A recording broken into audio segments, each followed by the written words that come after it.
এই দোয়াটি যেই ব্যক্তি একবার পাঠ করবে, আল্লাহ পাক রব্বুল আলামিন 70 প্রকার রোগ থেকে আমার আল্লাহ তাকে হেফাজত করবেন। সুবহানাল্লাহ।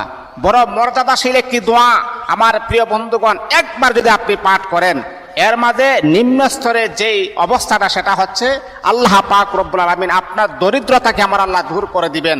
আপনি অনেক অভাবের ভিতরে আছেন, মাত্র একবার আপনি পাঠ করুন, দিনের বেলা অথবা রাতের বেলা যে কোনো নামাজের পরে একবার পাঠ করুন, আল্লাহ পাক রব্বুল আলামিন 70 প্রকারের বিপদ থেকে আমার আল্লাহ কুদরতিভাবে হেফাজত করবেন। এর মাঝে এক নাম্বার হচ্ছে দরিদ্রতা। কোনো মানুষ এমন নাই যে তার দরিদ্রতা নাই, দরিদ্রতা থেকে আমার আল্লাহ আপনাকে হেফাজত করবেন। আমার প্রিয় বন্ধুগণ, দোয়াটা খুবই চমৎকার একটি দোয়া।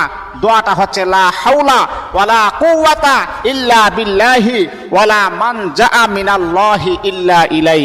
এই দোয়াটা একবার পাঠ করবেন, আল্লাহ পাক আপনাকে 70 প্রকারের বিপদ থেকে কুদরতিভাবে আমার আল্লাহ হেফাজত করবে।